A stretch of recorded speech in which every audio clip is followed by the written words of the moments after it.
for approval on the rezoning request. At this time, we're still reviewing everything, so we don't have a formal recommendation for either request at this point in time. And tonight's meeting is to also gauge sentiment in the surrounding community. Total acreage for the site is 1.79 acres. It's in District 1.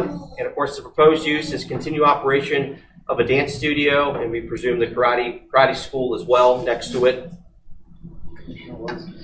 Right. Okay. Also, I was just informed we have Commissioner Nicole Wilson here. Commissioner Wilson, you just want to, wherever you are. You want to say something, Commissioner? Do you want to say something? I didn't want to get too far in my presentation. No, I actually, this is, once again, it blows me away how much I love my community, because I hear from some of my colleagues on the board that they have a community meeting, it's like one person in the room, like, about this one. We have such an engaged community, and it makes me really grateful. I would just encourage you to stay in touch with us. We have a newsletter. We try to make sure we're blasting things in many different ways. And I really feel philosophically like my job is to be the voice of my residents, and then also to try to translate some of the garbly goof that we get in our bureaucracy back to the residents. So just stay in touch with me, and at the end of this, if there's additional questions, we'll make sure to get you a card and get in touch. Thank you. Great, thank you. Take a look here at the map. We're in District 1. We're wedged between District 2 and District 6. And this is an aerial of the site. To the north, we have looks to be a single-family home and nursery. To the west, we have some open space areas, and we have a Duke Energy property. Looking east, we've got single-family residences, and to the south, we have a church. And this is the future land use map of what currently exists on the site, which is the rural settlement 1-to-1, including properties to the north, south, east, and west. And the proposed future land use map designation would create the commercial future land use designation with the rural settlement designation noted as well. Existing zoning is A1, and proposed zoning would be C1 restricted. Can you explain the A1 and the C1 Sure. so some that don't know what it is? Sure. So we can hear you in the back, please. A1 is our citrus rural district. It's predominantly for residential uses as well as agricultural uses. And then, of course, the proposed C1 is our retail commercial district, which allows for office and commercial uses.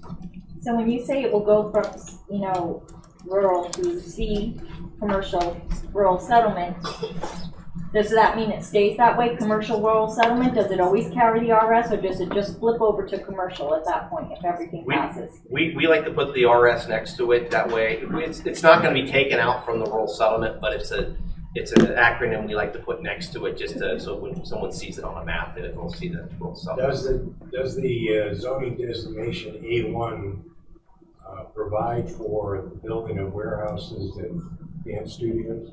No, not for that. It's residential. And So why is the reason they're there to begin with? we were informed that they had a fire inspection, and it was determined there that they did not have the proper zoning and land use. So the How proper were they zoning and built land to use. begin with? I was under the understanding that there was some kind of a special exemption.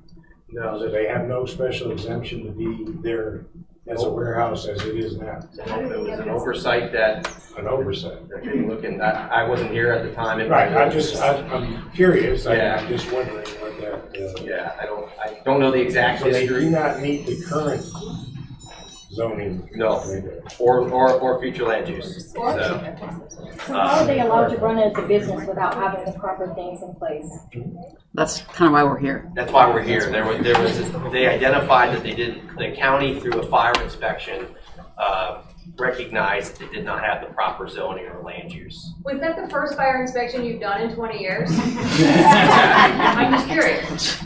I work in planning. I'm sorry. I don't know. That seems like a big span of time. Yeah, and it could have been that there were previous inspections done, and someone did not see on the fire end of things that there was proper zoning and land use in Can you place. go back and look at you must have had a permit originally when it was built. perhaps. Just to kind of distinguish, a business, like an operational it doesn't, this is about the land use. So this is about the use right there. I think Greg could probably speak to this a little better. So those are, I mean, it does seem like there probably were other fire inspections, but they come in looking for violations of that code. So I can see how if you're coming in looking specifically for that, and at some point, as somebody who has tried to, even working there like 60 hours a week, navigate some of our zoning codes, it's not always super straightforward. And I think sometimes also, especially when there are overlays, which in a rural settlement, this is an overlay. So trying to untangle those things at this point looking forward is going to be our easiest way to, I think, get things right and trying to make sure that we understand, maybe we do ask from now on how, if we go out for any inspection, can we just check all those boxes? But I think that's going to be more productive than looking backwards, because none of us, I wasn't here, I can speak. We're not trying to blame anybody, but there is a substantial question here. I mean, they were built at some point in time. Their intent was commercial. They were in a district that did not allow for that. Has anybody looked back at for permits of any kind when they were built? Right now, we're still. I was here. We could look into that, sir. Yeah, we're still in the review of everything. So this community meeting tonight is part of our overall process before we write a staff report and get that published. What we're trying to do is correct the current situation and go forward from there. I'm not research. And Greg, do that. Greg, correct me if I'm wrong, but the rural settlements weren't even designated to what, like? 90 plus 91. Okay, so when kind of you think about the designations even now that we utilize to try to make sure that we're being a little more clear, they didn't all happen, yeah. Settlement, but A1 was available. It was zoned that when they were built. Yeah. If you don't mind, I'm going to finish the presentation, and then we'll open it up to questions once this presentation is done and once the applicant is also presented. So I appreciate everyone's eagerness to ask questions, but let's jump through this first, and then we'll. Okay, so the proposed zoning we mentioned is C1 restricted, which allows staff to put restrictions on the zoning. Those restrictions can be crafted. They can also be discussed and amended at the public hearings as well. So if there are suggestions that people want to offer at a public hearing, they can also be amended there too. And then of course our first of two public hearings, the first being on June 16th at 9 a.m. before the local planning agency, followed by our Board of County Commissioners. That date is still to be determined. Once we are scheduled on the board's agenda, an additional public notice will go out to all property owners who did receive tonight's notice. And for any further questions, my information is on the notice. You can email me, you can call me. Additionally, we have Commissioner Wilson here, and of course I have her highlighted here, as well as the mayor and our other 5 commissioners. So if you want to provide feedback on this, we welcome feedback. Can you turn that back just for a minute? Sure. So I can take a picture of the. Yeah. Thanks. This information is on the ocfl.net website as well. If you go to the commissioner's pages, you can get it there also.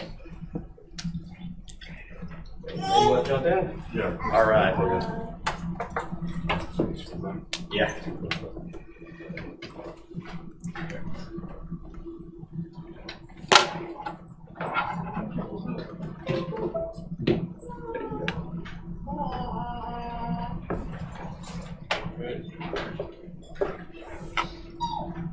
All right, so real quick introduction. My name is Ben Ellis. I'm with SMME, representing the applicant. I appreciate all of you that are here. Be pretty quick because we definitely want to hear from everybody here. But I did want to recognize that Tom Otto, property owner, is here, as well as Tanya, who's with the dance studio, also Susan Jackson and myself. The real issue here is we're trying to keep a dance studio that's been operating here for almost 20 years. It's created a sense of community. It's a real good sense of place for Gotha. It adds to the arts and entertainment and culture to this neighborhood. And ultimately, that's the goal. We're trying to keep this here. And as we said before, it's a community. I mean, just earlier this year, they were performing right in the auditorium across the hall there. So the ultimate goal, we're keeping things the same. That said, we've been operating since 2003. Made mention this past summer that there is an inconsistency with the zoning and the use, and so we've been working with the county ever since then on how to rectify that. We've tried every which way to go about that without having to actually change the zoning. So we've looked at what if we tried to make it a community center? What if we tried to do a special exception? What if we whole number of options back and forth? Fortunately, with the way the use table is set up, allowable uses, it has to be a C1 commercial use. Now that being said, we don't want it to be a retail strip center. We don't want it to be a huge big box store. We just want to keep the dance studio there. And I have to give credit to Mr. Otto for being supportive throughout this process. He's willing to put restrictions in place, and we're willing to hear what your all's concerns are tonight and write that into those restrictions, as well as work with the county on that. I won't go into the zoning future land use because Chris kind of covered that, but I do want to remind you that even though we'd be switching over to commercial, we'd still be within the Gotha rural settlement. What that means is it's a purposely created area that its intention is to preserve the character and create a sense of place. And we want to keep that. And there's certain restrictions already built in within the rural settlement area. For instance, you can only build so many square feet. You can only have certain aesthetics. There's certain restrictions that have to meet criteria. And the idea is that would remain throughout, even with the rezoning. But the rural settlement does allow for commercial. It's not saying it has to be agriculture and only residential. There are examples of commercial. Yellow Dog Eats is a good example. That's a commercial zone property. I think most people would agree when they think of Gotha, they think of that place, and it creates a sense of community and a place for people to gather together. It is a good thing, and I think this could be a good thing as well. And then likewise, the intent with the rural settlement is we're creating these areas that aren't necessarily people that are passing by. We're not trying to attract people from East Orlando to come all the way over here. We're really setting up businesses that serve the local neighborhoods. And that's exactly what this dance studio does. So what we're not asking for is we're not asking for more parking. We're not asking for bigger buildings. We're not asking to add more traffic. We're not asking to change the existing use. We're really just trying to make things consistent with the Orange County code that's in place so the dance studio can stay in place. So the request is to convert the future land use, but ultimately that's really just so we can convert the zoning to C1. Now, we're willing to self-impose some restrictions as far as what that means. If it means only a certain number of uses, we're willing to do that. Some suggestions would be, dance studio, florist, community center, museum, art galleries, retail nurseries. We're willing to say, hey, no gas stations. I think we want to hear from you as far as what your thoughts are and concerns, and try to address that as best we can. So I'm going to be here, Chris is going to be here to listen, take notes, and we appreciate you all being here. The reason you have to go for rezoning versus a special exemption is that it doesn't meet the uses under a special exemption. Yeah. So Orange County Code, there's a table that they use, allowable uses per district. It's 54 pages long. It's a handful. A dance school and studio only fits within a commercial zone use. Does not fit within agriculture, even with the special zone. It couldn't be considered educational, which was what was asked for the rest of this property recently. Educational, it couldn't be an exception as an educational facility. We tried, when we spoke to the county earlier about that. I mean, I'll let Chris kind of answer as far as what, but I mean, Profit no. versus a nonprofit, so didn't meet that. So that's why we're coming in for the commercial, because yeah, it's the same issue we have at the community center. We got denied because it was for profit, not non-profit. Hi, I'm Ken Murray. I'm a resident over in Saddlebrook, nearby, and it took me quite a while to get here because of, as you all recognize, the traffic down Temple Road. It's the more congested we become, the less lifestyle we can have in our beautiful little rural settlement here. And having lived here for close to 30 years now, I recognize the dance studio. I love the dance studio. It pains me. Absolutely pains me to see that the county has now moved in because of like 20 years for a fire examination, and then to say, hey, you can't be here anymore. It's a community icon. That dance studio, that karate studio has been here for such a long time. The issue that I have with all of this is that 1.79 acres, what's the jump between R to C? Because once that jump is made, that jump can't be unmade. But incrementally, you can go from C to C something else. And when it's a 62-page document, by the way. I printed it out. It went 3 printers to go through it. But I'm troubled by a lot of the things that are permitted. I've got probably 20 pages of things that are permitted within C1, even C1 restricted. Is the owner willing to do a deed covenant to say that it shall for all times be a dance studio, which would be idiotic on the part of a commercial landowner? If I had commercial land and my kin said, "Hey, Daddy, you can't do anything with this but the dance studio," I'd find the best lawyers I could find to take that 1.79 acres to its highest and best use within a commercial zoning. So my concern is once the commercial zoning has been given. I mean, I love the idea of the rural settlement, here in Gotha, but things change over time. That's the point of this meeting, is we're trying to change things over time. 20 years ago, somebody said, hey, let's have a dance studio, and the community said, yay, let's do that, and they moved in, and they've had a wonderful time, and we're so happy to have them in the community. In our neighborhood, my across the street neighbors love them to death. A couple of young couples, they got together and they bought the house across the street from me. Now they've got just one too many cars, but they're working professionals. They got to go somewhere, and in order to make ends meet, they took in a boarder. So now they got 5 people living in a house. So basically, they were turning their house, trying to get ahead in the world by buying houses and move up a little bit, into a rooming house. Nobody cared. They're nice people. They're wonderful. But once you allow that to happen, there's no changing it. You've got the ability, now it's commercially zoned. Now we can do these other things. Now it's a rooming house, so why can't I bring my relatives and my friends in to rent rooms out of my place? My concern is the incrementalism of changing zoning, because there's no going back from that. And as congested as this neighborhood already is, we don't know what 10, 15 years from now that studio and that land is going to turn into.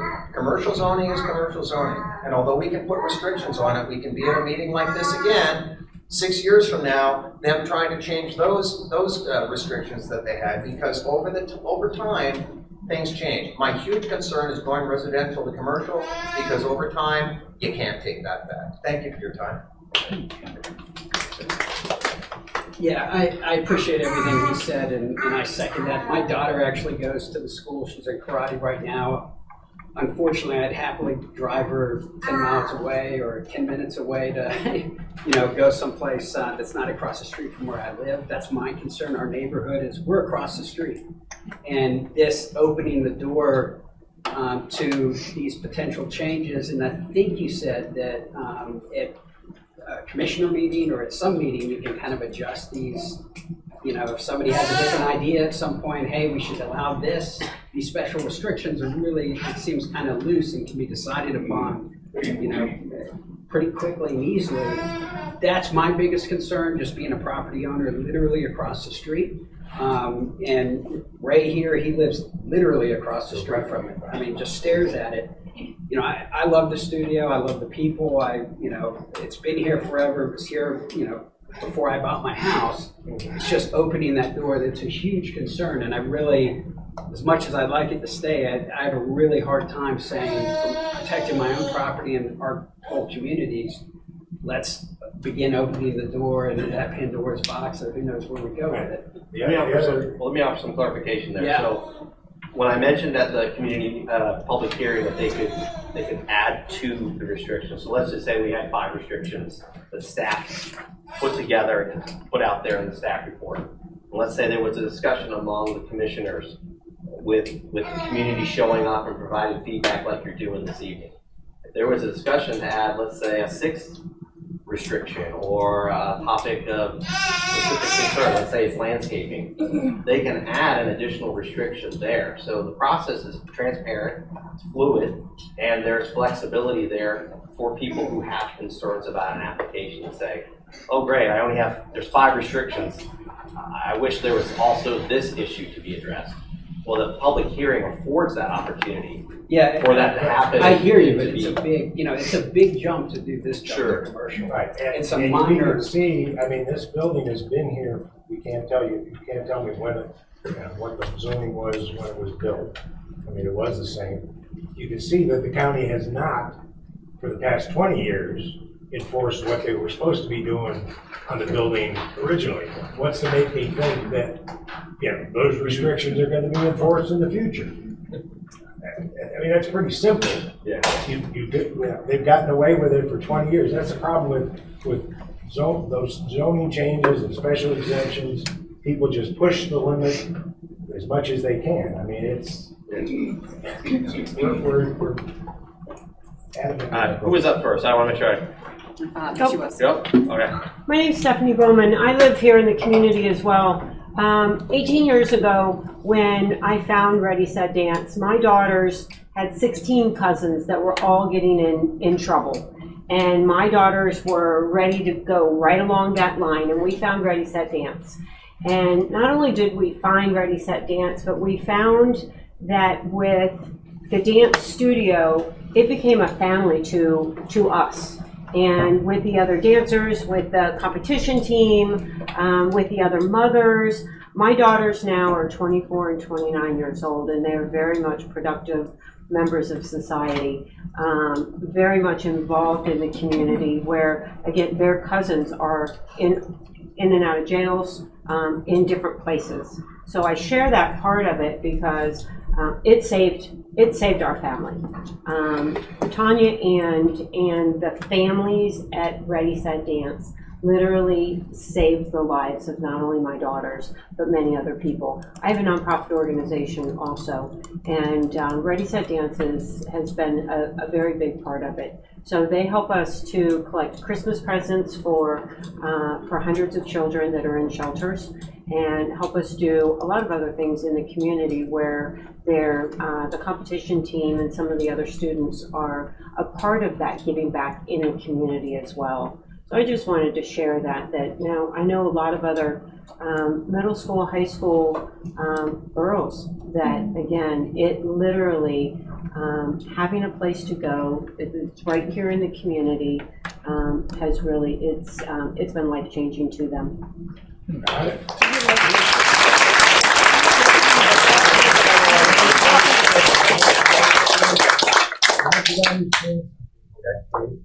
I live directly across the street. I have nothing against the dance studio per se, okay? And the vast majority of these people here don't live across the street. They are in favor of the dance studio, which I can understand. They are not the property owners that are going to be affected. Put it in their neighborhood. It's as simple as that. That isn't, you can go by how many people are here. The vast majority of those people are here because they're members of the dance studio. I understand that, and I have personally nothing against the dance studio, but I'm adamantly opposed to the zoning change. So, like you, I have kids. My daughter has been to Ready, Set, Dance. They both participate in karate. It is a place where the community gathers, and it creates a sense of place. Can you stand up? So, Can't hear the comments. I've got 2 kids. My daughter has participated in Ready, Set, Dance. They both participate in karate. They volunteer with the karate preschool classes. The studio creates that sense of community, belonging, togetherness that you talked about, as far as the rural settlement. What I want to know is, worst case scenario, this doesn't get approved. The rezoning, dance, karate have to go. The owner sells the land. Does that become the next phase of Fire Creek? let's talk about density there, So, okay, guys? I mean, what's the worst case scenario? Could that happen? So then, instead of a dance studio that operates, a couple days a week for 5 hours, 4 or 5 hours, you've got an entire neighborhood going in on that 2 acres. Well, if it. What would that, I mean, the worst case scenario, what would happen?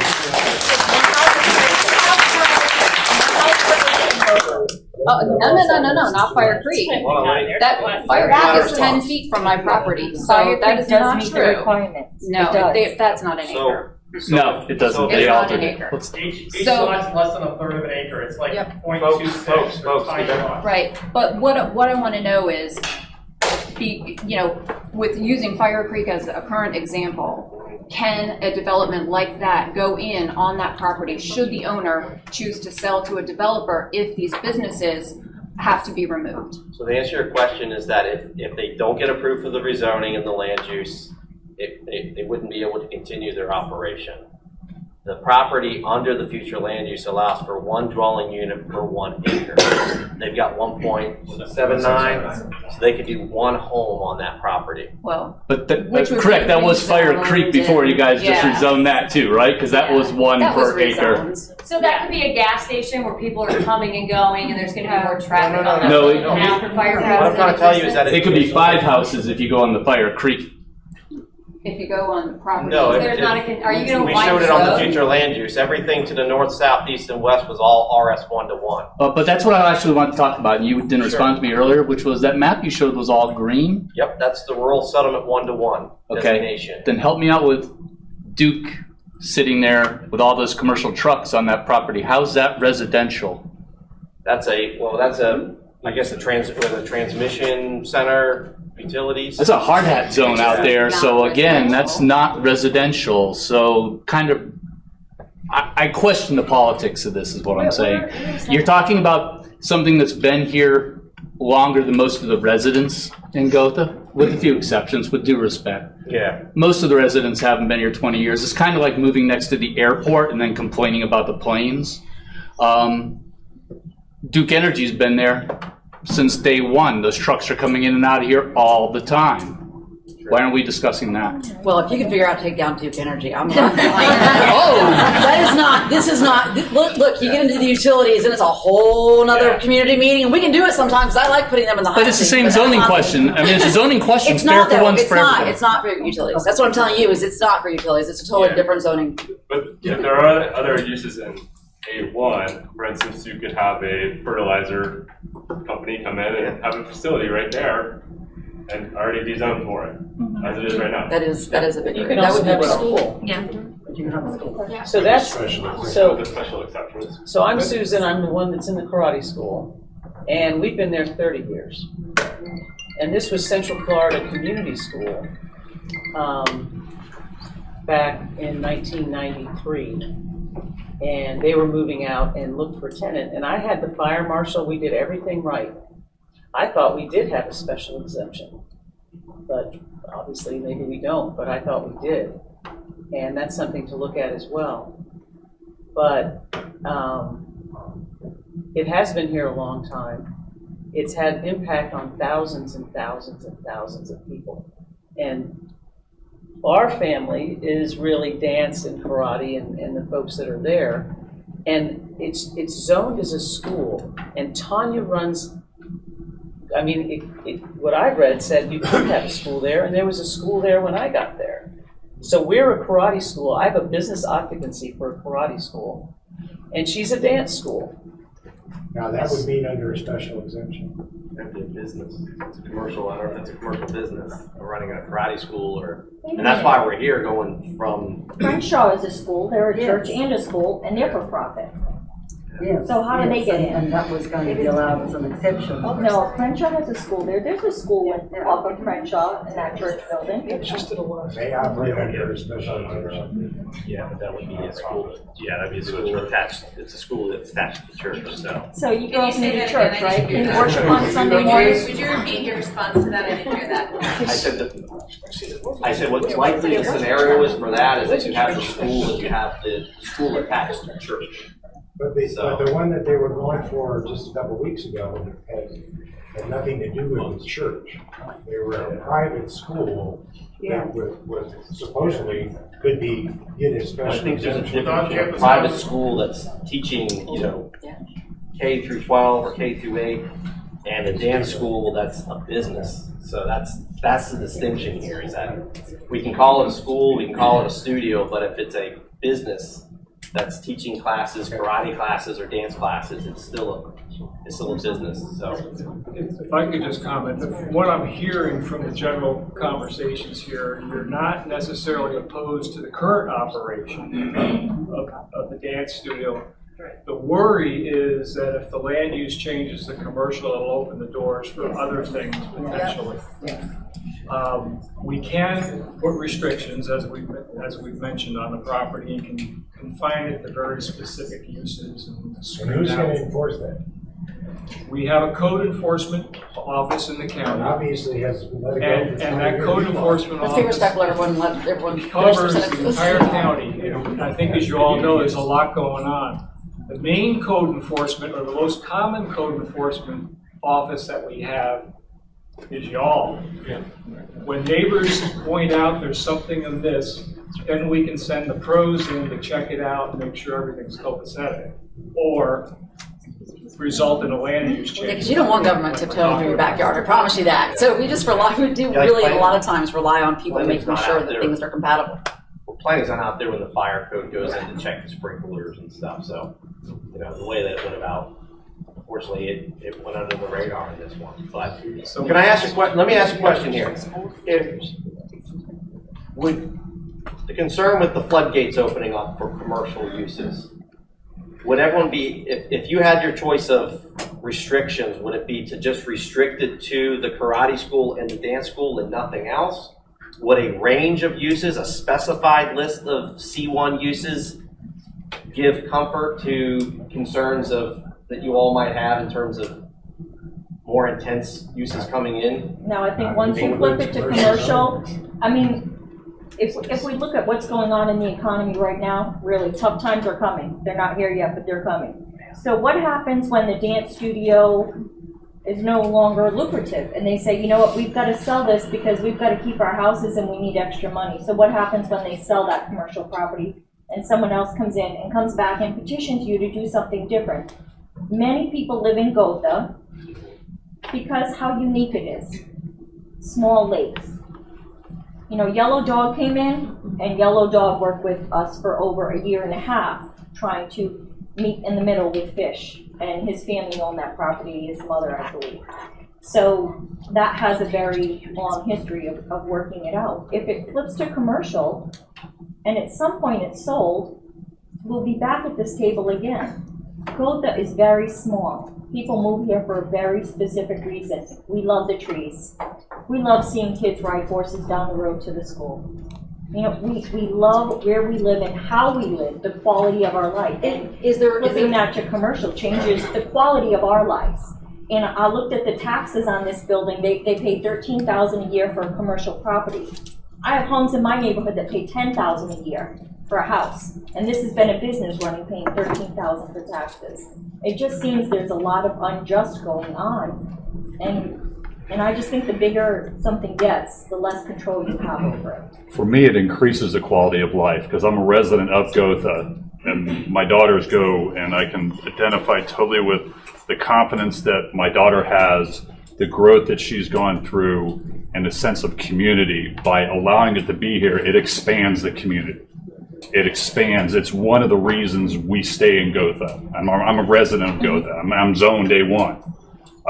And by allowing it to just continue with restrictions, I get you've got the gas station up on the corner in there. I'm sure that's a kind of a challenge to deal with, but the number of people that are in this room supporting it, that's the community, that's the growth, and there is progress. You've got the loop there, and there's going to be more residents, but if we can, at least at this point, put it to get it to C1 so it can stay, I think that's going to benefit the community. I sort of actually, and I so appreciate this conversation because I think it's really productive, and I'm learning also so much about some of the timelines of things. But I want to applaud the owner for not just pulling the plug already and trying to figure out how to flip it, right? Because we all know the property values are going up and up and up, and trying really hard to work with these smaller businesses in order to see, to see if we can make something work. So I applaud that, and I think we are in a position now to maybe explore, is there a way, if it is rezoned with specific narrow uses, is there a way to also put in a reversion should it be sold? That's a great idea. And just to be clear, the dance studio does not own this property. Right. No, that's why I'm thinking. That's why I'm thinking the. Like, I get how. The dance studio doesn't own the property. No, that's to me, that's like I did jujitsu there for a couple of years, and now we go down the street and I do it. You could still have this impact and it not be right there.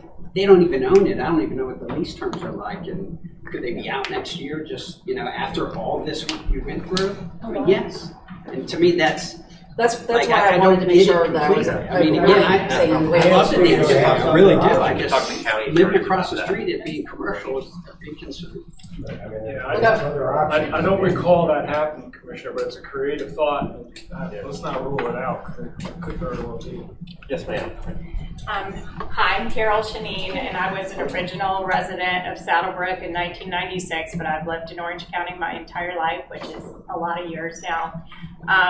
When Saddlebrook was built, because I was one of the original owners, the community hated Saddlebrook. Then it kind of accepted it, and then when it built Braemar, everybody hated it. It flooded all of the rural properties that were by Lake Nellie or what, I don't know which lake is which, but anyway, the bottom line is there will continue to be building regardless of whether we like it or not. So my question is, to be able to maintain this nice business in our community on a strip of road that has only businesses, there's agricultural businesses, which is A1, down to, the post office in Yellow Dog, but the question is, what restrictions can the county put on it to ensure some of these neighbors who aren't so much in favor of the change that might make them feel confident? And I just want to know, what have you done in the past that has worked? Not just, you said, oh, that's a creative idea, but I'm not so sure that can be done.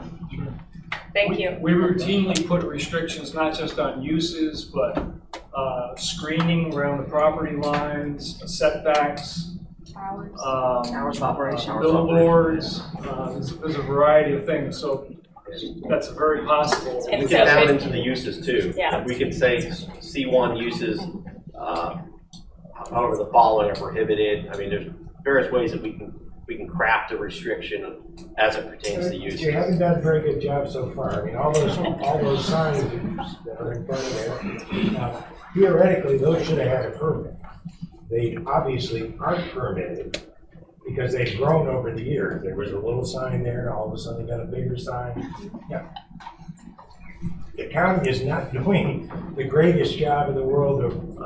I wish you'd called earlier. What about supporting small businesses? I mean, these dance studios and these karate, they survived getting through COVID, where they couldn't service people, they had no income, and these entrepreneurs put their money together in their minds, and they figured out how to survive this and keep Gotha the way Gotha was, instead of just running away and just letting it all go.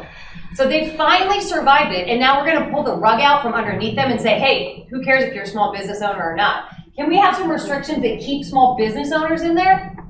Isn't that the whole point of Gotha? It's a small business. It's a community. And they're allowing children to have performing arts. Yes. It's a rural setting.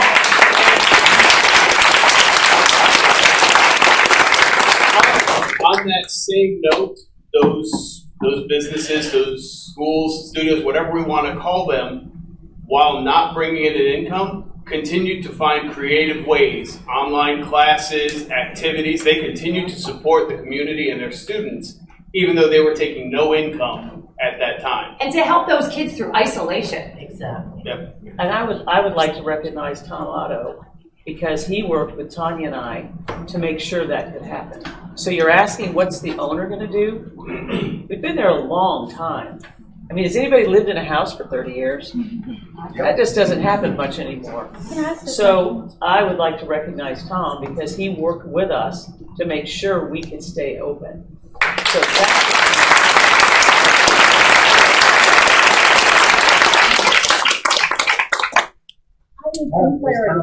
Who owns the land? Is the landowner present at the meeting? yes. He was introduced at the beginning of the meeting. Okay, so I'm just kind of lost because you're wanting to change our zoning again. And as a resident and a homeowner, I've sat on the board for the Gotha Community Association since 2006. We worked against Fire Creek because they wanted to build 73 homes. We knocked on every single door in Gotha. We care about Gotha. We care about the Knurling Society. We care about the small roads. I mean, it just doesn't make sense to flip it over to commercial on us. I'm so sorry. It sounds like they have a beautiful business that helps a lot of people. But when the lady on Hempel tried to take 10 people at a daycare to 20, it was stopped. Right is right and wrong is wrong. And if we keep blurring the line, we have no line. And is there a The place that the alternative is business that can be they're located? going to take their business elsewhere. Right. And then But, you okay, lose what this community has How built. many people are in the room that live in Gotha that go to the dance studio, that live in Gotha? So I don't think that's half of the room. We're talking about 1.79 acres, 1.79 acres that affects the schools that are in Gotha, that actually have a Gotha address, from elementary school to middle school, all the way to high school kids, all the way through COVID. She did everything she could for those kids to have something to do through COVID. So we talk about the impact of the community, 1.79 acres that affects the schools, and the students that go to 3+ schools in the community on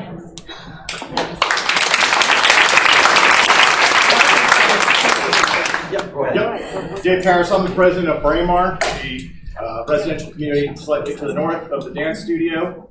And I also have some kids that go to the dance studio as well. Besides it being an overwhelmingly sensitive sense of community it's providing, the way I look at it is it's been operating this way for 20 years, right? Yeah, it has fallen through the cracks, but there have been opportunities every year when they renew their business license to take a look at this. So when we look at unjustness and we just look at it and we say, okay, it's operating the same. We're not looking to change anything. We want to leave it the same. We're not adding traffic. We're not adding anything else. We're not adding dormitories. We're not doing, it's leaving it the same. So it is entirely possible to put reasonable restrictions on the property to keep it operating the same way it is. Because here's the short of it.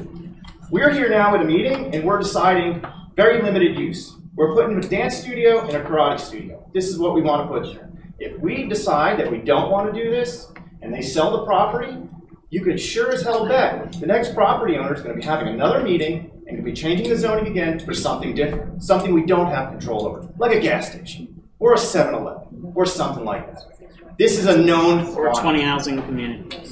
I think we're so close to getting somewhere with that comment, actually. I think the concern that can be addressed is the restrictions that we put on it, so that we can make it so tight that you get nothing but a dance studio and a karate studio. Let us work on that. We're the county, we work on laws and ordinances, and this bumped up against it finally. And so we can't issue any more permits for them or do anything else for them. What are the lease terms that currently operate in? I don't know. Well, I mean, that's kind of important. It could be. We're all here saying that there's a wonderful dance studio. Yeah. We're trying to save the dance studio. The dance studio doesn't own the property. But what we're trying to say is that if the restriction is articulated for a particular use, if the lease doesn't matter, that's what the county has made a huge mistake here over the they've last made 20 so years. many mistakes. We And could you're spend trying- days talking about that. We're going to What talk I'm about saying this is case. You've done a terrible job at enforcing this so far. You're telling me you're gonna put restrictions on them, you're gonna enforce those restrictions. Obviously, that's not right, because you haven't done it in the past. So we've had 3 10-year leases. And we could have 4 or 5.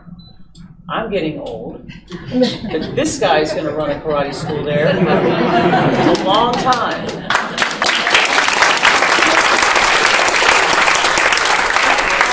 Being very specific and articulate, because my observations going back and looking at things that feel frustrating out of my office oftentimes are that it wasn't anticipated what the next thing was going to be. So nobody articulated a restriction on something that couldn't have been anticipated. We have the opportunity here, because we do have the landowner, we do have the business entities, and we do have the feedback from the community to get that language right. So I think it's an opportunity that we would like to have the rewind button and get in other cases across the county. But I understand that, but it's a big jump to go from agricultural to commercial on that property. That's a big jump.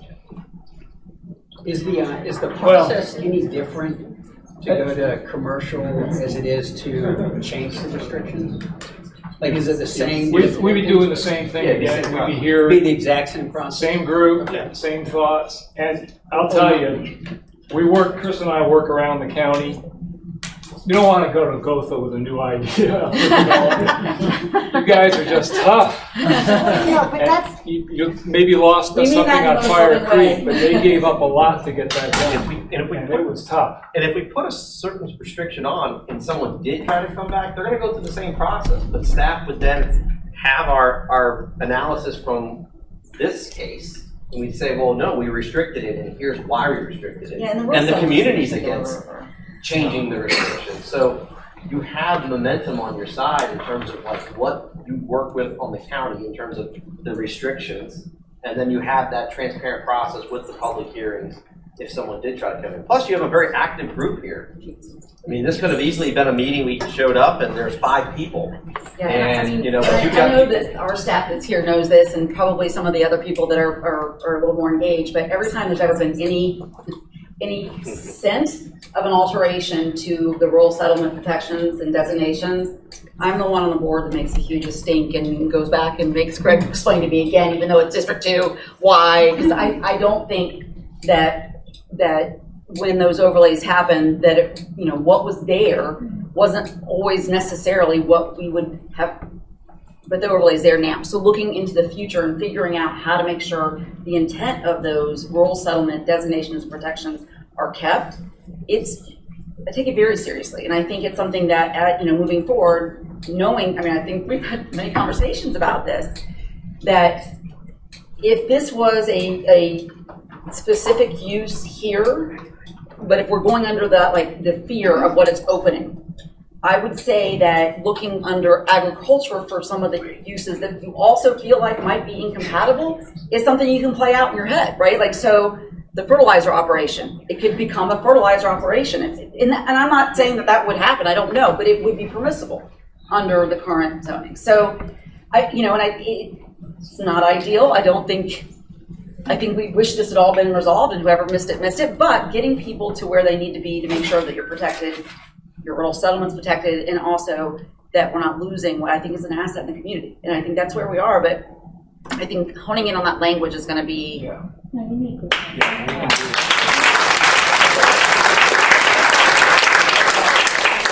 That's part of the restriction, because I know both the dance school and the karate school operate at such limited days and hours. Is that something that can also be written in? And we do that all over the place. If you have someone going on at 10 p.m., that's not the dance or the karate school. We had a case today. It actually was supposed to go to hearing today. It got continued, but we had 5 restrictions on it. One of which was hours of operation. So, that will help prevent other commercial businesses coming in that perhaps do not want your community. Exactly. Yeah, we have a lot of flexibility in the types of restrictions we can place on there. So, sir, come back. If you've got a, oh, sorry. You talk, we know your stance. There's a lot of them. That's fine. Go to you, but I ain't done yet. Thank you. I'm Robert Jacobson. We're Gothans over about 20 years now. former dance dad, like, the community Tanya's built, we're not really formal anything. This community and family that she's built out of her business keeps people engaged and wanting to come support what she's been doing. Commissioner, I know you're trying to get something done here and do a good job for the community. But we'll go back all the way to Commissioner Freeman, and I'll address you. Everything in Gotha was one-to-one. Difference to my neighbor over here, our community is third acres in Oaks and Windermere. Every community has been zone changed from rural settlement. So to say that it's one-to-one really doesn't mean anything, because you parcel those land around it or something within that space. Our other friends that live across from there are going to end up with density in front of them with homes if this isn't protected and safe. That's how the county has operated for 35 years. Amen.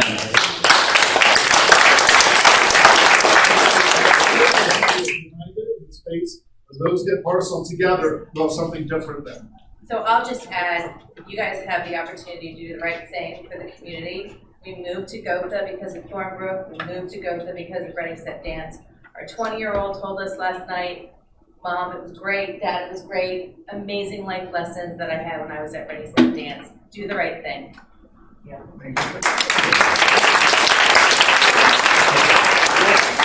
Yeah, go here. I just want to say that nobody's opposed to the dance studio. Nobody. Everybody's here in favor of the dance studio. If you can give commercial with restrictions, why can't you give residential with exemptions? I don't understand why you can't go the other way. They've been there for 20 years, 30 years, and it's not the community that's making the problem here. It's the county that's making the problem. The community loves the dance studio. Everybody wants the dance studio. Y'all are the ones that are saying they can't do that anymore.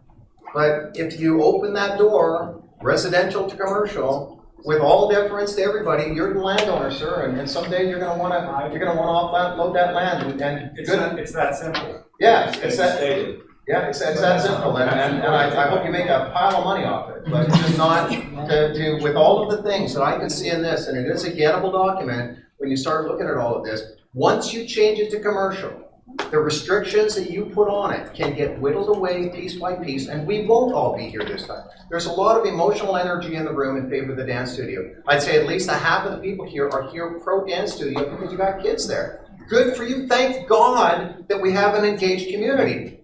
But we also need to be mindful of the future of what happens commercially. And if it can happen with a fertilizer thing residentially or agriculturally, the same thing can happen commercially. We're not going to stop the fertilizer plant with commercial zoning or something worse. Get this document, read this document, go through this document, and be mindful of the fact that even the restrictions that get put on are easy to knock out one by one when we don't have everybody here anymore once it's commercial. That's all I'm saying, and thank you for your time on that. Okay, speaking Angela Withers on behalf of Kneeling Gardens, and we are right across the street as our rest of our homeowners association. We're all about education, so we feel very strongly that this is absolutely a fabulous use. My real concern is with the owner of the property, that in fact you carve out this little piece and say we're going to make that commercial. And what is the motivation then ultimately, and I agree with what you're saying, and I hate to have to say this, but somehow they're going to have to make money off that property at some point. And at the moment, it's nothing. It's a barren, got great gopher tortoises. I'm delighted that the dance studio loves the gopher tortoises in the back. That is wonderful. But the potential does remain there that once we do open this door, it's going to be a whole lot easier for them to come back and say, look, we've got this big piece, but what else do we do with this piece of property that has this chunk of commercial in the middle, right in the middle of it? When you look at the map, it is surrounding it and it's sitting right there. And I do have one question, and that is the parking for the studios is included in the lease. Is that correct, or do you use that separately? Dance studio, karate studio, do you actually have a lease on your parking area as well?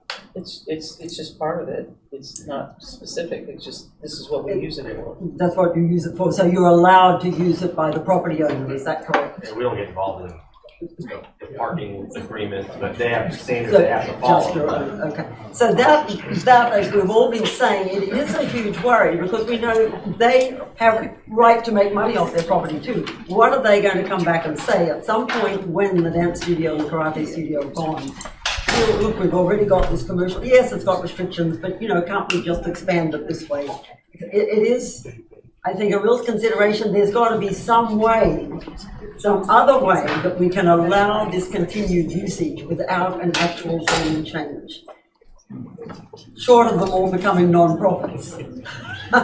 So, I just need to clarify. I get the impression from the folks talking that just because you get a commercial, all of a sudden you can do all these backroom deals and change it. Isn't it the same process as going from residential to commercial, as a commercial C1 to C whatever, or to get restrictions off? It seems like it's some magic thing. You got commercial, now I can play games with it. I don't believe that's the case. No. So if you have a piece of property and someone's trying to rezone it and change the land use, they file the same applications. We reach out to the commissioner's office, whatever commission office it is. We ask them if they want to hold a community meeting. 9 out of 10 times, we get told that same process. Same process, and then Even depending if on there's if no it's restrictions, if there's what's that? no restrictions, you still, if you want to change the use under C1, you have to go through something? every rezoning application. No, I know. If it's C1. If it's C1, okay. With no restrictions.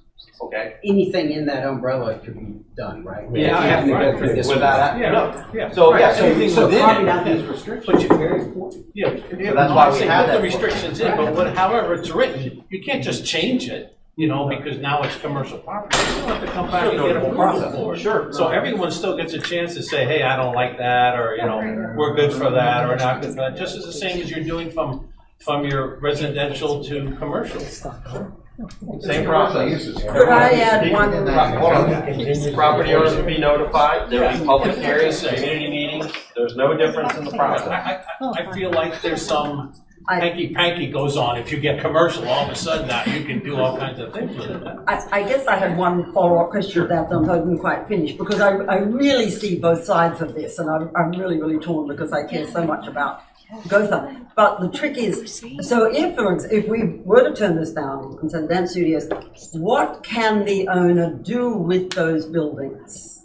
Well, they wouldn't be able to continue to operate as commercial use. As I mentioned earlier, under the future land use, the rural settlement 1-to-1, and the fact that they have 1.79 acres, they could do one single-family home on there, or they could do a use allowed under A1, such as an agricultural use. Agricultural use. So, Which I assume they were built as, I think way back, as agricultural buildings of some sort. I don't know that. But there are a host of agricultural uses, so of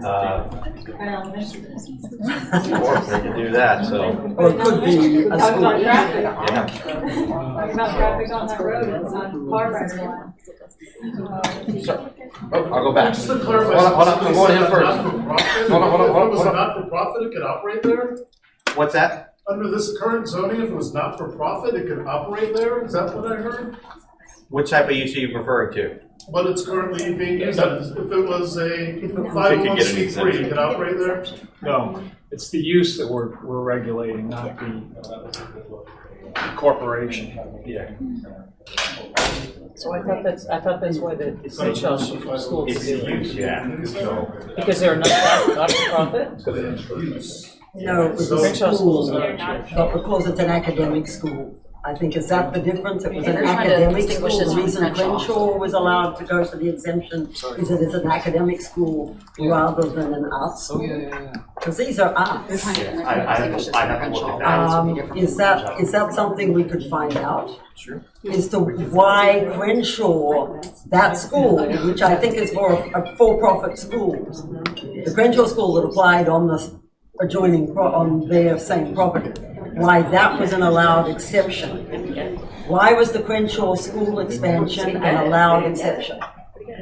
They didn't get it on. No, this is, right now, the Crenshaw School has a church, and then they have, what is it, K through 8 or 6 through there? and- Yeah. But across the street expansion to on their property was, they were allowed to apply for an exception.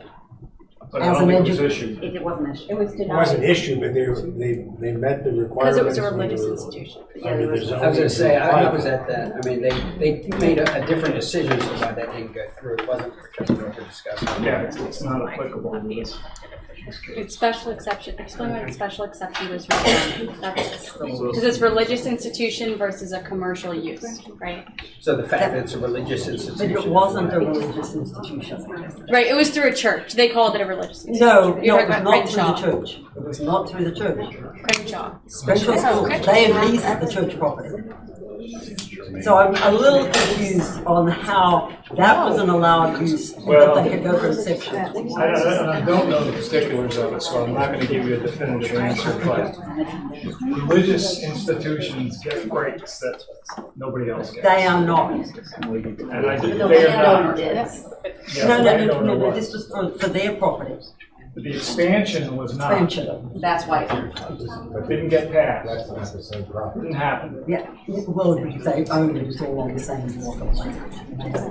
They same owner. What they're going for is just this. And we can, you know what we'll do is we can share all the details from that case as it moves forward so that, so they can look at it, because circumstances were pretty different, but I think it's fair to try to look at the. I just would love for them to get an exception. They didn't evaluate it that way. Because I was there, the way they evaluated it was just, they didn't feel like it met the kind of characteristics of a rural settlement. And that had nothing to do with being a religious institution, anything like that. That's why it got denied, because If we've got your email addresses, we can work on this, and we've heard plenty tonight. Work on some restrictions. I know that's not you'd like to do things out of the house if you could. But we'll work on some restrictions and put our best cuts together based on, and we can email you what's going to be going to the board for consideration, so you get first crack at it, and we'd love to hear your reactions to it. Sounds great. Yeah, no, I started the night by saying we're gonna say it, and we have some more questions, but that it is really important, because right now, even, every one of those words is gonna have meaning. So I do think, going back, I'll take a second look and figure out what that. If we could use that same. And then also look at the other areas where there have been restrictions and what the outcome has been, because that way we can get a history and take a look and see if there was manipulation or not, right? So, but I think it's getting that engagement. Yes. Hello, everybody. My name is Tanya. I own the said dance school on the property.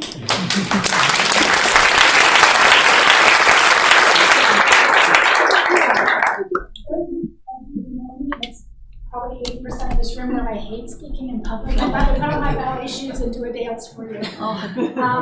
I would love to work with the neighbors. I have been a part of this community. We have donated financially to Nearland Gardens. I have been to many of your functions. I sent both Teresa and Angela pictures of the gopher turtles on the back of our property via email. We are about the community. We want to stay there. I'm happy to meet with you, discuss how we can be better neighbors. Carol and Mark Machuga live also at the end of your street. I talk to them all the time about this issue. They were going to try to put me in contact with homeowners. I was going to have you over, have coffee. That didn't happen. It got a little, things moved a little too quickly, but that's still open. We would love to talk to you. We want to be great neighbors. We want to be a part of the community. We're not looking to do anything different at all.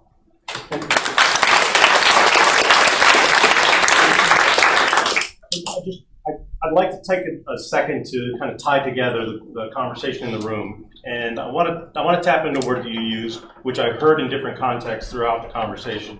Use the word fear. Fear of what's going to happen, fear of what could happen, fear of change to the community that would erode the society, the community, the rural settlement feel that we have here in Gotha.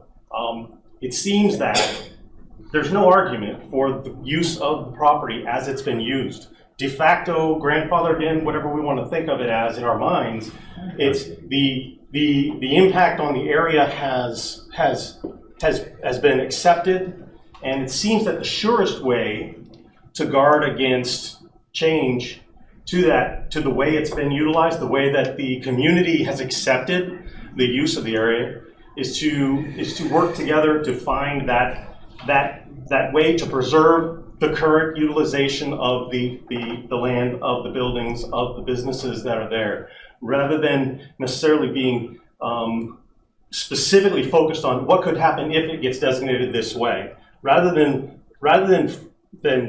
working the problem based on what could happen in the future. Turn that perspective and work at it on how do we preserve what we have, not how do we prevent what we fear. So I leave you with that.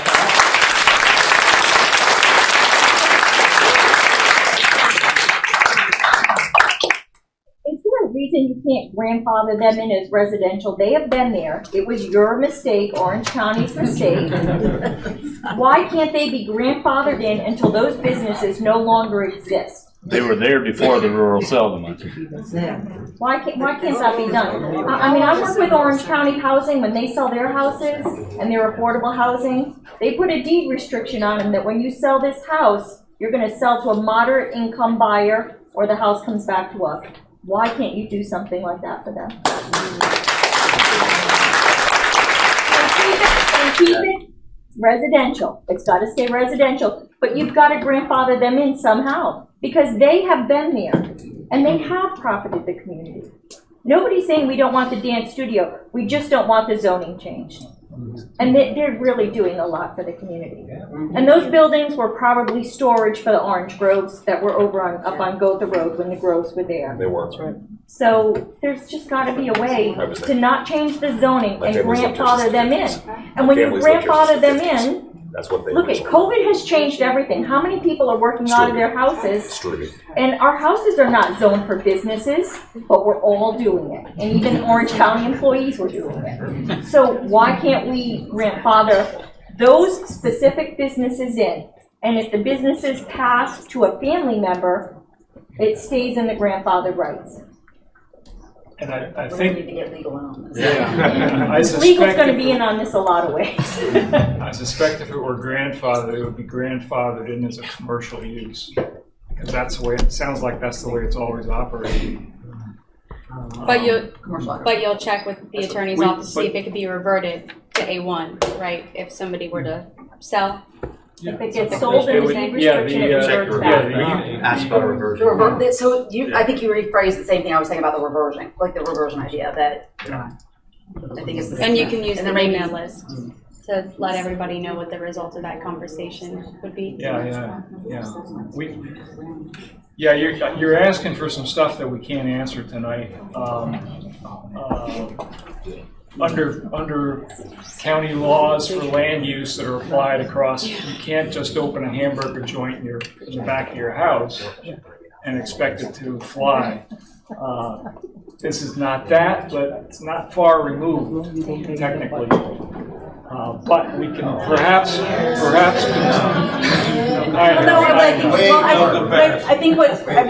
I think an issue that I see is problematic is that if because of what we're hearing here, understanding the importance of that use and the protections, that, you also want to make sure we're not leaving some kind of back door open to push them. So that's what I'm saying. We're just being able to tighten up whatever that is, however it looks, whether if we can get to a reversion or. Sure.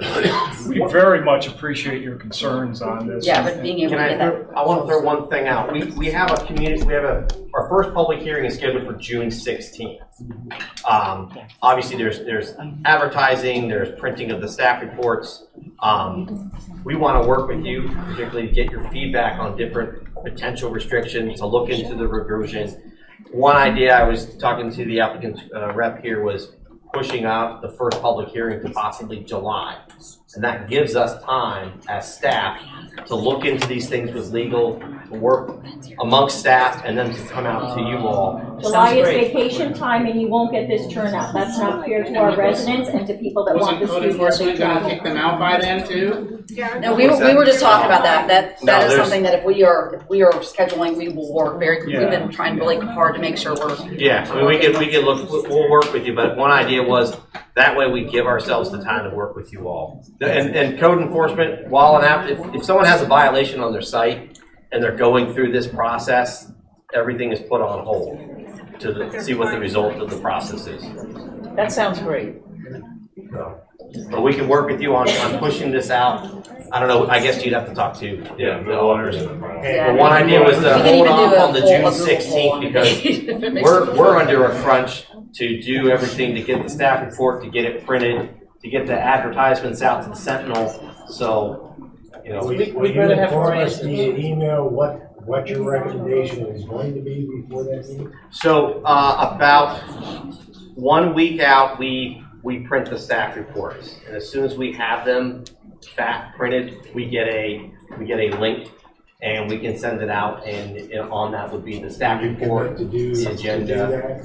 We could, however you want to do it. We could. If you get my newsletter, we send out everything that comes through. Yeah. It's true, like, oh, this is thick, but we want to make sure that there's something on there that gets somebody's, attention, that we have it. But we can also even do, I know getting everyone in the room sometimes is the hardest part, but if we need to do some kind of a virtual between now and then, I'm open. Whatever you guys think will get us there and make sure that we're keeping it moving forward so that they're not in limbo land forever. One additional thing we can do too is another notification. So if we were to go to, let's say, July or August instead of June for that first hearing, we could send out another notification to everyone who received this notification and who would be receiving the June 16th notification.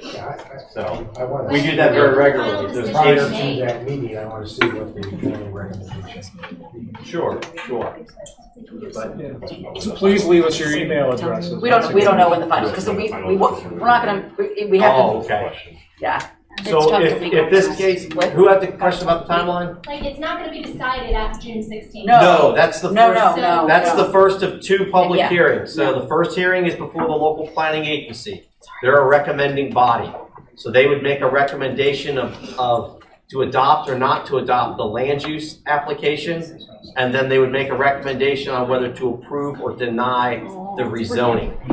And then those recommendations then get sent to the board. The board would hold a hearing, and then they are ultimately the ones who would decide whether the requests are adopted and approved.